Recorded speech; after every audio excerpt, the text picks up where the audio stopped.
Aujourd'hui, dans le TCG Pokémon, on s'intéresse à la carte Mega Lucario X. Il s'agit d'une carte du set Mega Evolution sortie en 2025. Après une 9e génération portée par les jeux, l'animé, le bloc TCG Écarlate et Violet, la franchise Pokémon s'oriente vers un retour à des concepts et mécaniques empreints de nostalgie. Eh bien, si je te disais que les Pokémon ont peut-être un stade d'évolution supplémentaire, qu'est-ce que tu me répondrais? En 2013 sortait la 6e génération, avec les jeux X et Y qui intronisaient pour la première fois l'évolution au-delà de l'évolution, la méga évolution. Disponible également en 7G et les jeux Let's Go, elle disparaîtra dès la 8G. Pour y arriver, il te faudra à la fois une méga gemme et une gemme sésame.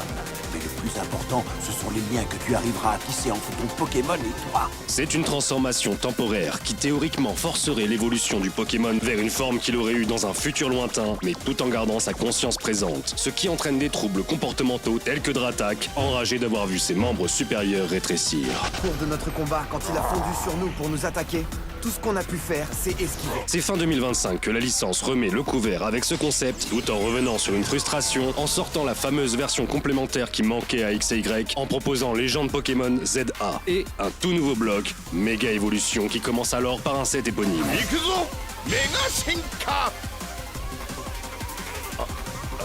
Quoi de mieux pour commencer ce bloc que d'aborder la toute première méga évolution présentée lors du Korokoro de septembre 2013, mais surtout dans les jeux où Mega Lucario sert de tutoriel à cette nouvelle mécanique. À notre tour maintenant, méga évolution.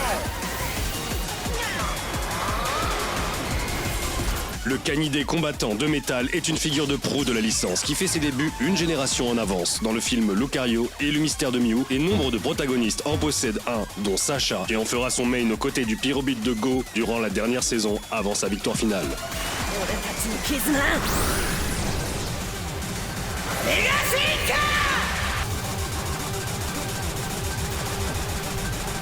Inspiré en premier lieu du dieu égyptien Anubis sous sa forme hybride, on retrouve ce design bipède anthropomorphe à tête de chacal. Mais l'inspiration s'arrête en surface. Pour son concept, il faut se rapprocher du Ki, qui est ici imagé par l'aura, qui s'apparente également au chakra. Considéré comme un flux d'énergie naturelle, c'est une substance subtile qui circule à l'intérieur du corps par des méridiens. Ici, les bandes noires sur le corps de Lucario.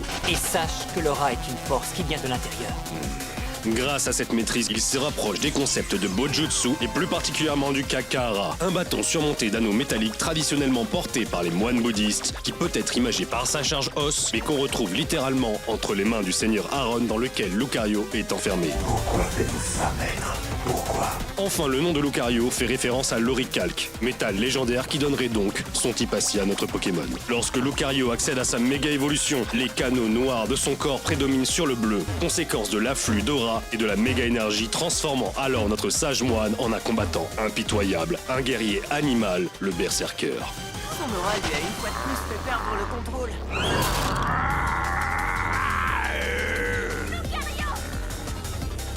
Lucario, je t'en prie, reste avec moi.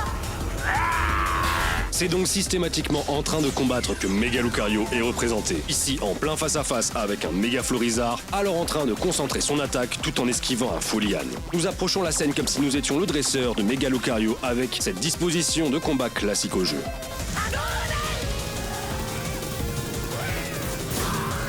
En pleine ville, probablement Illumis, c'est pas moins de 2 autres combats qui ont lieu pour 5 méga Pokémon. Méga Kangourex contre Méga Misdibule, Méga Bizarrois contre Méga Sprint et Méga Latias passant entre ces derniers. Il s'agit d'ailleurs tous de méga obtenables dans le set. La carte présente une esthétique jamais vue auparavant. Les méga Pokémon sont des ex avec ce contour jaune sur leur nom et des lignes de force bicolores, ici rouge et bleu, soulignent la puissance des actions de ces derniers. Lucario, écoute-moi, lance, charge. Au respect. 3 autres versions de la carte existent dans le set, dont la nouvelle rareté méga hyper rare, remplaçant les Gold. Contre 3 Méga Lucario X, sortis lors de XY Point Furieux. On note que Méga Lucario apparaît également sur 3 autres cartes. Il a l'air tellement fort. Je suis vraiment heureux pour vous. C'est formidable que tout ce travail ait porté ses fruits.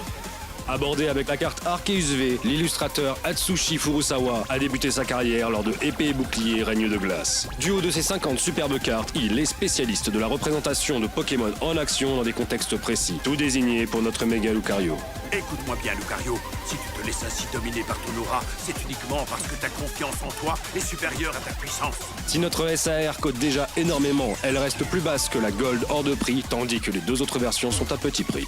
Comme d'habitude, merci à vous de participer à la sélection du prochain Pokémon. Cette fois-ci, petite thématique 1G avec ces 4-là pour l'épisode 12. Tous ces souvenirs seront toujours gravés en moi.